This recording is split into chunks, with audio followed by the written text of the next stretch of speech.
And we are back for episode 200 and something. 252. So many. So many episodes, so many movies, so much horror. And you know what? What? Every last one of them is still available at horrorguyspodcast.com. All right. Go back and listen to episode 1 and see how things have changed. Wow. We did like 2 movies that episode. Things have evolved. I think we did 2 movies for the first 10, then we expanded it up to 3. And for a while we were doing them as a video podcast. Yeah. On YouTube, where you could see us doing it, as well as hear the audio. That was truly scary, watching our talking heads talk.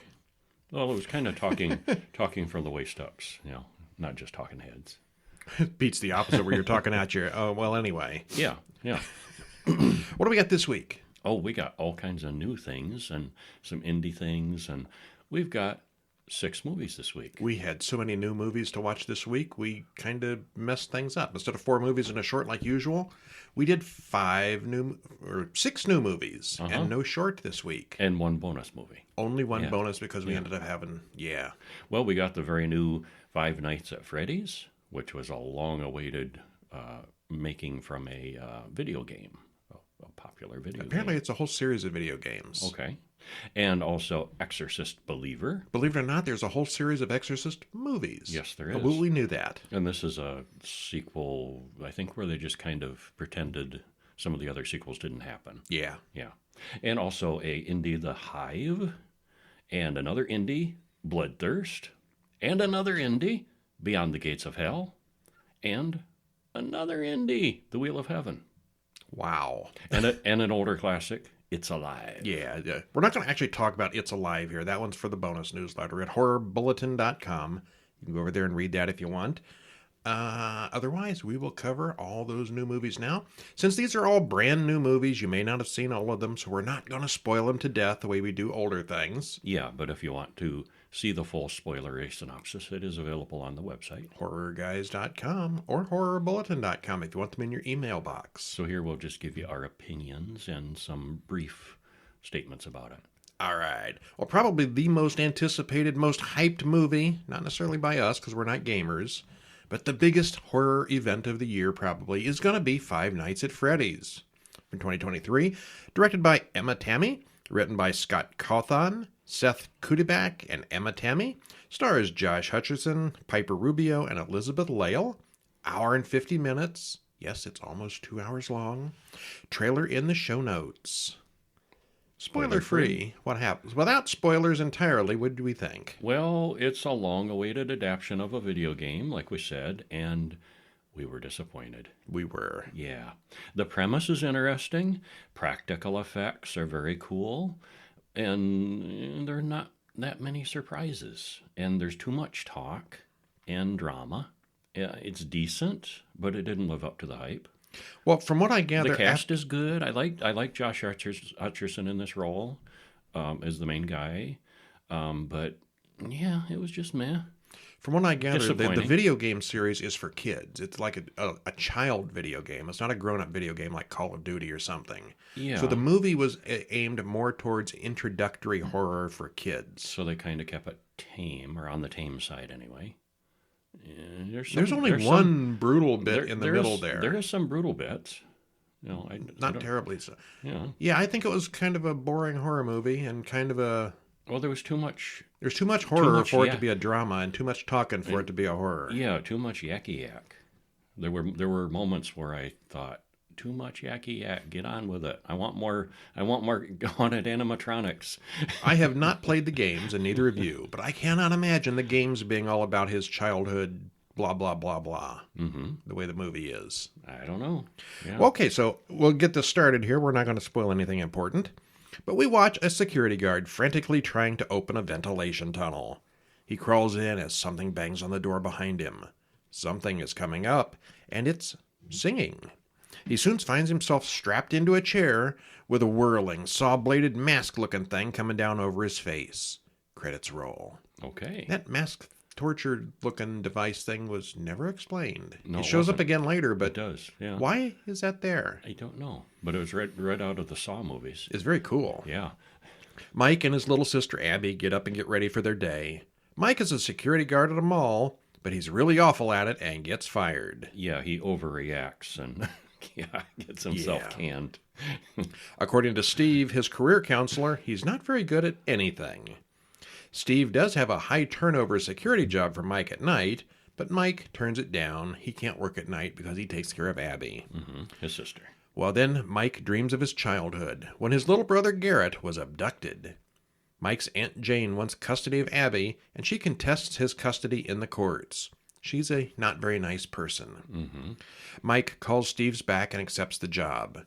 It's for to be a security guard at a former kid's place, Freddy Fazbear's Pizzeria, that's been closed for a long time, and all Mike has to do is keep people out. Easy enough. Easy enough. Yeah. Well, there's a videotape that explains the history of the place. It's a family-friendly, fun place with cutting-edge animatronic creatures. Yeah, along the line just like that one place. Yeah. Chuck E. Cheese. Yeah, you said it. Okay. Yeah, I said the Chuck E. Cheese Well, word. he sleeps at a desk through most of the night and then goes home. Great security guard. Well, but there's nothing to do. So, yeah. Max, who watches Abby at night, actually secretly works for Aunt Jane, who hired her to dig up dirt on Mike. They come up with a plan to break into Freddy's, mess it up, and Mike will be fired. He'll get the blame. Yeah. Well, that night, Abby wants to go with Mike, who doesn't allow it. Mike once again dreams about Garrett, but this time other children appear in the dream. When he wakes up, the electronics are going crazy in the place. All the lights are blinking. You know how that goes. But there's a reset switch. Yeah. A main power switch. And Vanessa is a cop who stops by to see everything is okay. She mentions that this place gets to people, and they never seem to last in the job.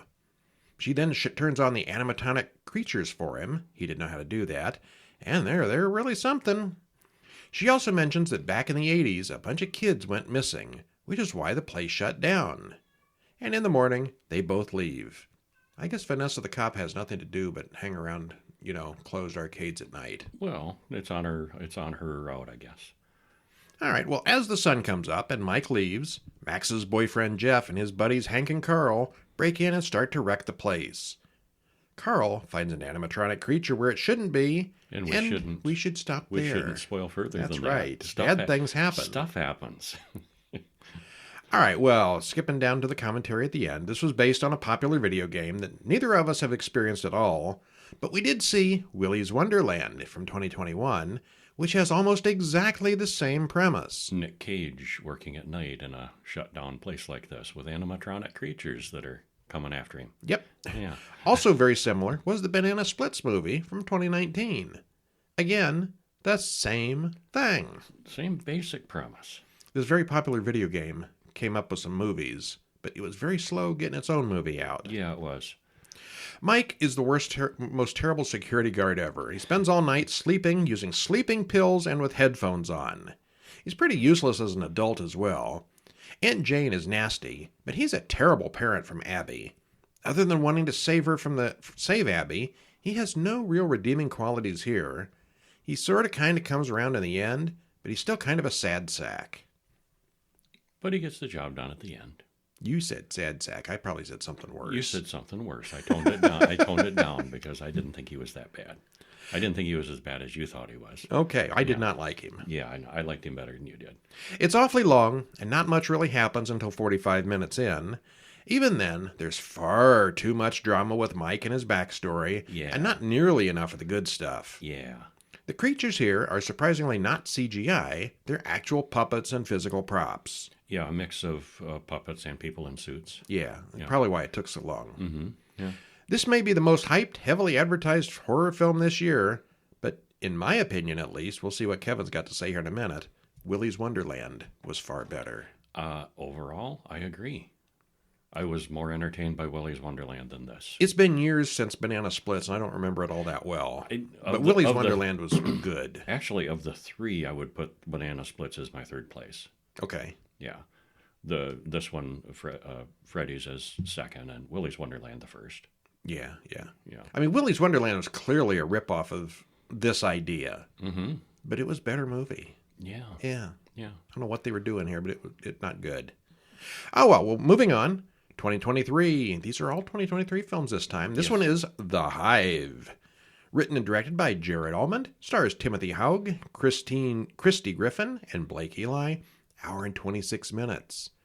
Spoiler free, it starts out a little slow and confusing, but things gradually become clearer.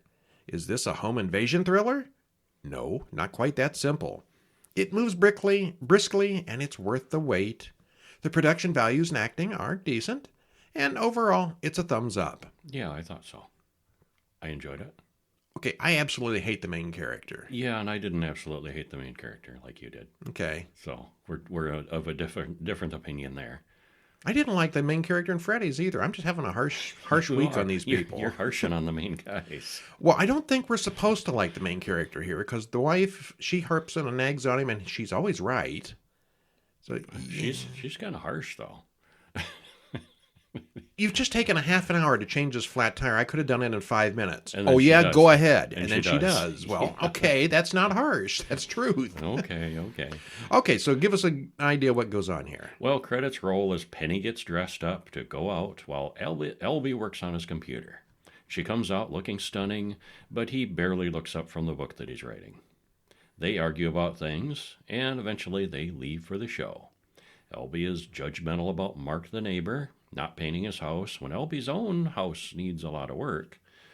And she complains that he's not a real man. Mark, the neighbor, is kind of creepy, and Elby is kind of an ass. Yeah, absolutely. Yeah, kind of, yeah. Well, they eventually go to the show and return home with plans for a night without the kids. And at this point, I'm hoping Albie dies quickly, but I don't think that's actually going to happen. He noted that here, yeah, but I didn't think so. I was, and obviously they're the two main characters. They haven't fully developed yet. So okay, I'm going to stop right here and say this movie suffers from Hollywood syndrome. Mm-hmm. The people who wrote this movie, the people who acted in this movie, the people that directed in this movie are obsessed with Hollywood. The main character is a screenwriter, a script writer, yeah, and everything in this movie revolves around how somebody like that would be. Stereotypical, maybe? But, yeah. He's, Mark, the neighbor, he's out there, he's doing his yard, he's working, but he's clearly not a Hollywood elite. Right. And Albie doesn't like that.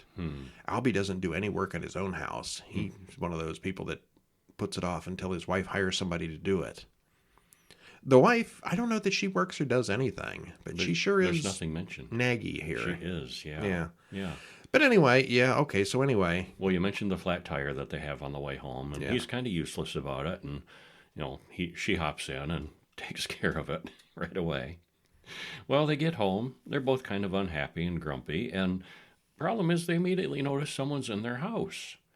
And they knock, and the guy opens the door, and there's a strange woman there, too. And these folks seem a bit confused, say the man to the woman inside. The man and the woman never get named either. Yeah.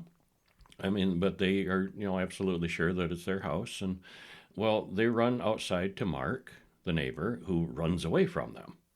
So Elby calls the police, but they just kind of put him on hold. And then the police call the man inside the house, who says that everything is fine, and so the police won't come. And then the guy pulls out a gun and his own badge. He's a cop, and he runs them off. Well, they're kind of like, okay, what do we do now? Well, Penny wants to go see a neighbor who might help. Elby doesn't like this neighbor. Yeah. Kimmy lets them in, and she's Penny's sister.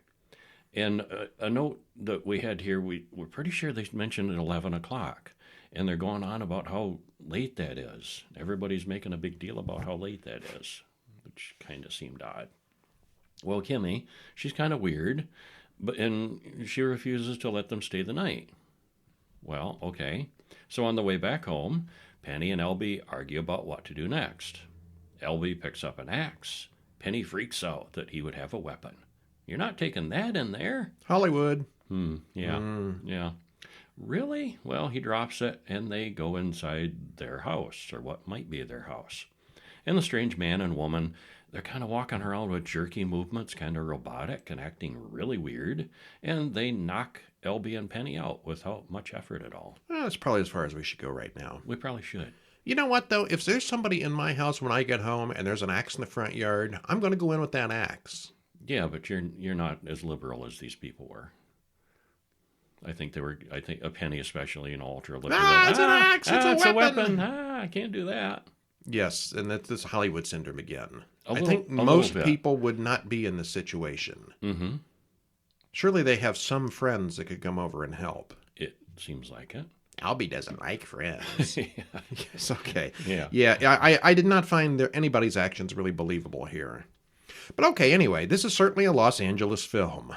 They have chickens in the backyard, which, is that a thing? Yeah, it's a thing. Yeah, people raise chickens. All right, and they're totally inept at pretty much everything they do.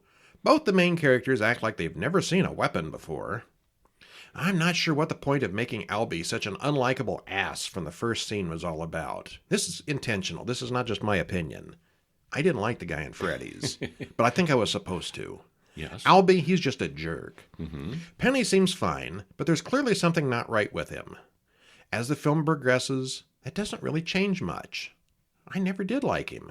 He didn't come around. And as far as, these people not being believable, I think they're believable. I think a lot of it is just they're very different from our neighborhood and the way we think and the way we act and the way people in our state act. And, this is a California, it's a different way of life for these people. And, yeah. Wow. Yeah. Well, the music is good. The camera work is well done as well. The acting is fine. I didn't like the characters, but I don't think we were supposed to. Some of the characters, though, spoke in weird robotic ways, but that's explained at the end. So It is. In the beginning, I made a note about how weird some of the people were acting, and I didn't like the acting, but I'll take that back. That made sense later. We do figure out why. Yeah. At first we thought, oh, that's awful, but no, there's a reason. Yes. Yeah. Well, the only problem here is the main character is so completely unlikable. I wanted him to die from like the first scene. Okay, I wasn't as hung up on that. All right. What's next? Next up is Bloodthirst. And as you might guess, that's kind of vampire-y. Directed by Michael Sue. Written by Massimiliano. I like that name. It's a hard name to say, but it's cool. Massimiliano. Yes. Massimiliano Cerci and Adrian Milnes. Stars Costas Mandylor, Tara Reid, Robert Lasardo, and Bishop Stevens. So, recognizable faces. Yes. And hour and 28 minutes. Trailer in the show notes. Spoiler free. What happens? This was an ambitious project with a large cast.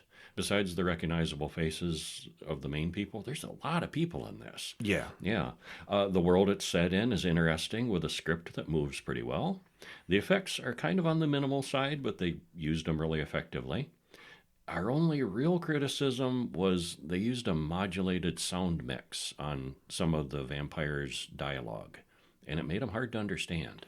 There were two characters in particular, the vampire queen and one of the women vampires who'd spoken a German accent. I had a hard time with. Yeah. The male vampires were all fine. Yeah, but they were, speaking with an accent and modulated, and at times we would, what was that? Oh, that's what she said. Okay. Yeah. It doesn't matter. You can work through it. Yeah, you can work through it. But overall, it was entertaining and certainly worth a watch. Yeah. Yeah. Well, we are told the two vampire factions have taken over the world, and they've warred to the point of extinction. So it's futuristic, slightly apocalyptic. As credits roll, we watch a pair of farmers attacked by a pack of vampires led by the Vampire Master, Robert Lasardo. Uh-huh. He's in everything, isn't he? Oh, he's in a lot of stuff. He works. He stays busy. They drink the woman, but turn the man. A couple of farmhands hide inside the barn and witness the whole thing, but they don't live long. A while later, a man in a cowboy hat and a gas mask arrives at the farm. Why? Because the gas mask looks cool. It did. And finds the farmer's wife dead. Charlie sneaks in and says the dead woman is his mother and he's been hiding. The stranger is John Shepard. They team up and hit the road. Well, the vampire gang comes upon a house full of hiding people, and the vampire master finds them all.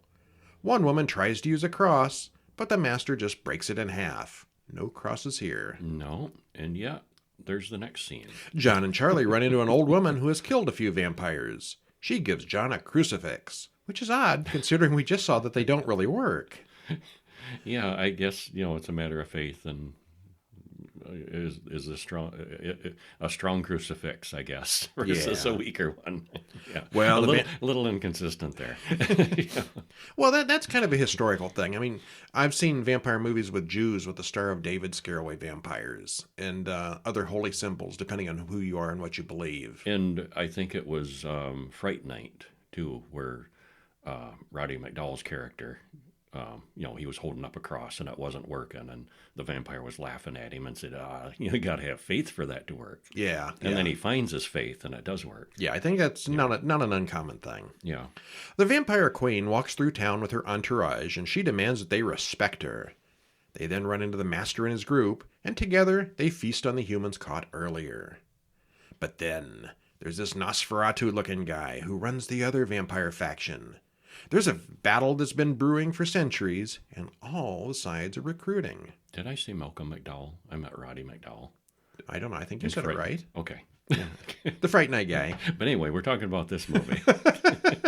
Well, So the Nosferatu, he was cool, but I didn't feel like he did enough. they didn't do anything with him. I Yeah. think he's waiting for the sequel. Saving him for the sequel. yeah. Yeah, okay. I Charlie think and we should John probably and- stop there. Yeah. There's two vampire factions, and there's some human hunters. So there we go. Yeah.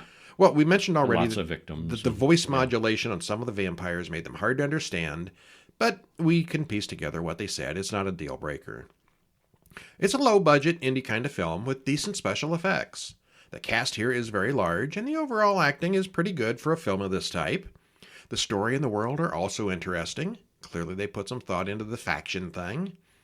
A lot was made of the vampire factions, but the one side was led by that Nosferatu character who was kind of hands-off. He shows up a couple of times standing in a cave giving orders.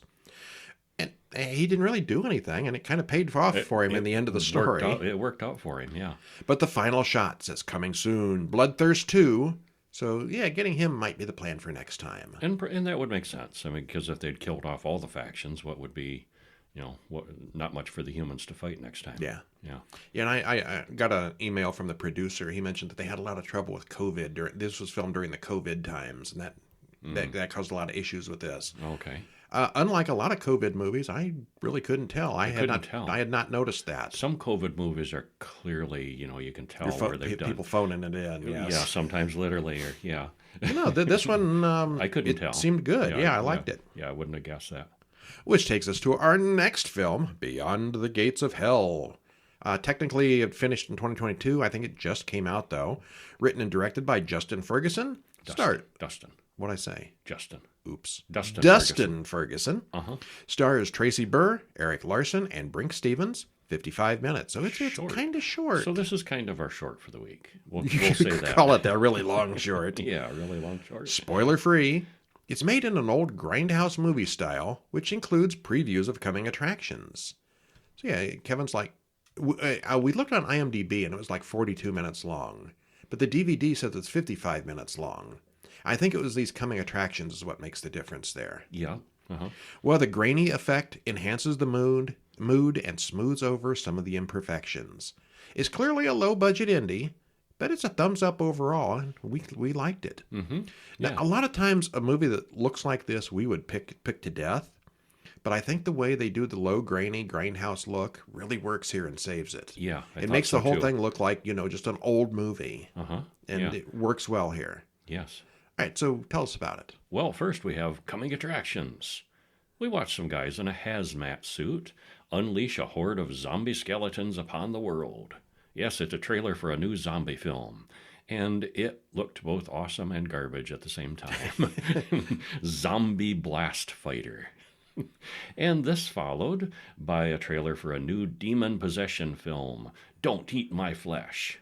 Now, we do assume that these are just spoof grindhouse mood previews and not real ones, because these seemed especially over the top as far as over the top bad. Badness. They look like so bad they were comical bad. They might be real. We don't know, but they could be real. Yeah. Let's assume that they're not. Yeah.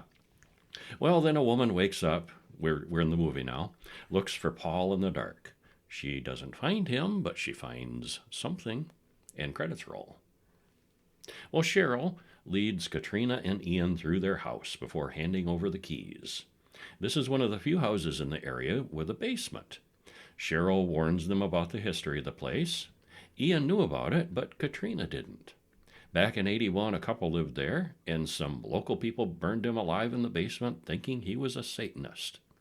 And then just a year ago, a girl was killed there. Now, some of the locals swear this place was built on top of the gates of hell. Gates of hell. It's right in the title. Cheryl offers them a big profit to sell back to her so she can just demolish the place. But they decide to stay. Katrina asks about the headstones out in the backyard, which are kind of weird. Well, that escalated quickly. Yeah, nothing to worry about. Well, Ian takes a shower, but it doesn't work. The water hasn't been turned on. And suddenly a strange woman enters the bathroom. She's naked in the shower. Hi. Hello. She says she's Jennifer, the housekeeper. Awkward. Awkward. Heather, Katrina's daughter, stops by and wanders down to the basement, and something gets her. And we'll stop there. Yeah. So it's And haunted house, sort of. And those basement stairs. Well, okay. That was Yeah, I something. remember that. Yeah. Yeah, massive. It looks like it was filmed on a subway or something. These are huge stairs. An impressive house. Well, the DVD cover mentions something about Lucio Fulci. So Kevin predicted someone's going to lose an eye in this. Hey. And sure enough. He nailed it. Yeah. That's one of his trademarks, it seems like. Well, it's all done in a 70s grainy grindhouse style. This choice and the coming attractions at the beginning work really well. It's obviously low budget, but instead of trying to be something else, they've leaned into it and made the grittiness a feature. Some of the dialogue and acting is good, while others not so much. But still, if you miss the old drive-in films, this will bring you right back there. The soundtrack is also perfect for this kind of film. It's very 70s. I liked it. Yeah, I did too. Yeah. Yeah, thumbs up. Okay, very cool. Now, this next one, The Wheel of Heaven, 2023. This is weird. It's weird, and it's actually my favorite of the week. Directed by Joe Baden, written by him and also Jason Kruppa, stars Callie Russell, Vincent Stalba, and Jeff Pearson. Hour and 45 minutes, so it's kind of a long one. You really need to watch the trailer for this one. There's a trailer in the show notes. Uh-huh. Spoiler-free, there's a vague thread of an overall story buried in here. There is. The trick is untangling it as you watch.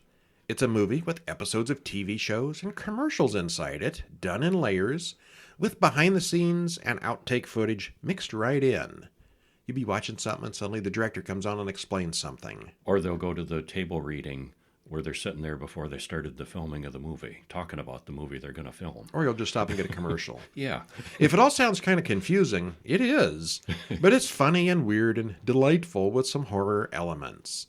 This is not a slasher film. It's not really... It's It's certainly got horror horror elements. adjacent for sure. Yeah, yeah. All right, so give us a little hint what we're talking about here.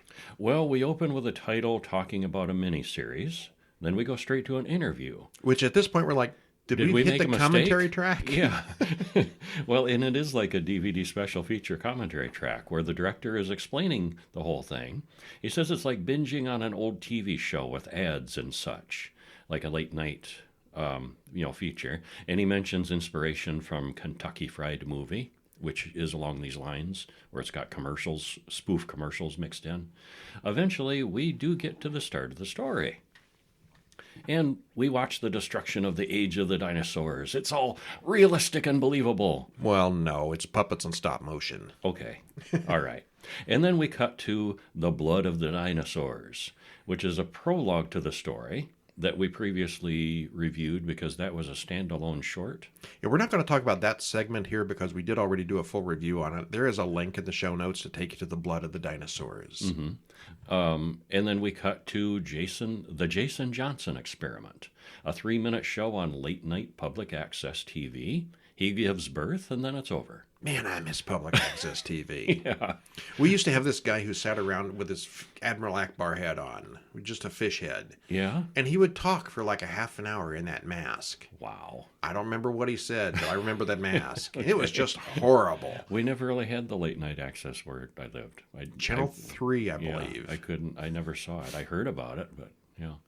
Okay, well, anyway, back to this story. Well, we next begin with the director describing how the film should start as the film starts. Margaret Korn introduces herself as an artist, And she shows us some pretty awful drawings and cut-out paper dioramas, but she is really passionate about them. She talks about one that looks like a spaceship. And she talks about imagining herself as the captain of the spaceship, and then suddenly we cut to a Star Trek-like bridge. And Captain Korn, same actress, is being attacked by Dr. Universe, who threatens her with threats. And she gives a super dramatic speech until her grandmother phones, and this leads to a song. And this all makes pretty much no sense at all at this point. It's just, yeah. Well, then we cut to a store where a woman, also played by the same actress as the Corns, buys a choose-your-own-adventure book, and they negotiate the price down to 1 cent. Worth every penny. Yeah. This takes us back to the studio, where we get a script being table read by the cast before the filming started, and then credits roll. What? Yeah. Wow. What are we, like a half hour in? I don't know. Should I just continue? Oh, go ahead. Yeah. Yeah. Well, then we go to episode 1, The Reflection in the Mirror. We open in a black and white world. A woman's car breaks down. Again, same actress. And we see, she sees a full-color Santa out her window. And we zoom in, and we see that this is just Marge, the woman that bought the Choose Your Own Adventure book, doing the Choose Your Own Adventure. And she's imagining herself in there.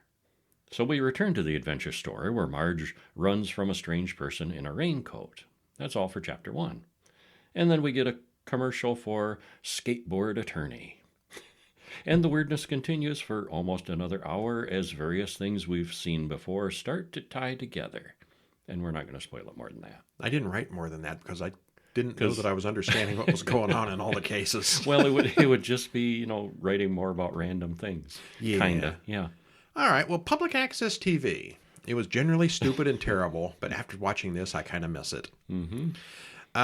One thing I noticed, there were several clips from that silent movie Vampire from 1932 embedded inside. Did you catch that? I did not at the time. I think it shows up like twice, 2 little brief half-second clips. Okay. I don't know why, but it's in there. Yeah. There's a link to Vampire Review if you want to read about that. Vampire with a Y, yes. Uh-huh. It's several off-the-wall short films that are slightly interconnected mostly. It hops around a lot, and there's a ridiculous amount of silly bits, parodies, and outright nonsense. It is all ridiculous and fast-paced and a lot of fun. There wasn't really a clear story involved, other than the vague choose-your-own-adventure book, and there are even segments where the actors say they didn't understand the ending or even what the film is about. If the actors don't know... But then it's the actors playing themselves, too, so you can't believe what they say. If you like weird, non-sequitur, random silliness that's really well done, this one is for you. So how do I order that CD for the best of Elvis Presley? Oh, yeah. That was one of the... It's a woman dressed as Elvis Presley. Elvis Presley is her. Yes. Yeah. She's got... You can imagine what she looks like. Yeah, gigantic breast with a hairy chest, on a low-cut Elvis weight jumpsuit. And she's, gone full Elvis. And then one of the commercials is for, the best of Elvis Presley. Yeah. I totally am going to write down that number for that skateboard attorney in case I, hit somebody on my skateboard. Uh-huh. Yeah, totally. Yeah. But anyway, I was impressed with the actress who played the multiple roles. And there's other people that play multiple roles. You see many people doing many things, yes. Yeah. Overall, my favorite. All right. Exorcist Believer 2023, another one that's gotten a lot of ads and hype. So much hype. I was so looking forward to this because it's so hyped. And... You knew it was going to be crap before we started. I suspected. I was hopeful. Well, the trailer does nothing for this one. The trailer doesn't even look good. Yeah. Well, actually, I didn't hate it as much as I thought I was going to, but it wasn't great. No. Directed by David Gordon Green, written by Peter Sattler, David Gordon Green, and Scott Teems, stars Leslie Odom Jr. and Ellen Bernstein and a bunch of other people. Burstyn. I think it's Ellen Burstyn. Oh, okay. Yeah. I'm just not doing names today.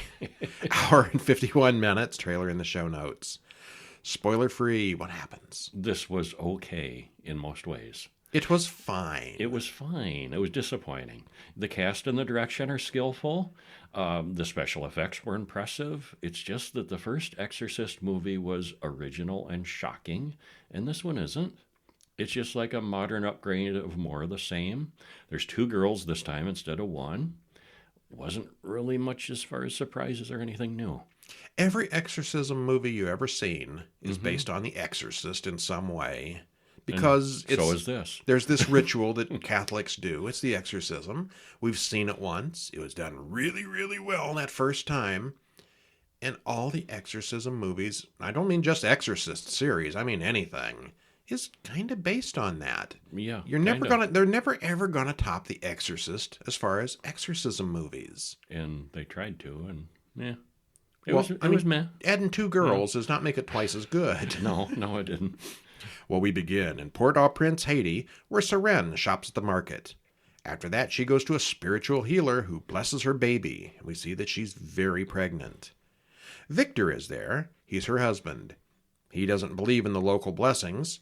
Suddenly, there's a massive earthquake, and Seren's hotel collapses on top of her. Victor takes her to a doctor, but she's very badly hurt. The doctor says he can save either her or the baby, and it's up to Victor to choose. Well, then we cut to Percy, Georgia, quite a few years later, where Angela digs through her dead mother's photos as her father, Victor, gets ready for school. Okay, we know how that turned out. Yep. Anne, the naggy neighbor lady, yells at Victor for leaving the trash on the curb. She seems like fun. Yeah. Victor goes to She does redeem herself later. It works out, yeah. But our first impression of her is not good. Yeah. Victor then goes to the gym and then to work, taking family photos. He's still a photographer. Mm-hmm. After school, Angela and her friend Catherine go into the woods to do a ritual to talk to spirits, as kids do. Yeah. When Victor gets home late, Angela's not there. Victor gets together with Catherine's parents to search the woods, and Victor finds a shoe. The police then check the surveillance cameras in town and follow them as far as they can, but they don't know much. Well, there's a homeless encampment nearby. That doesn't come up with anything either. Yeah, they investigate that, interview some of the homeless folks, and yeah, there's no trace of these girls.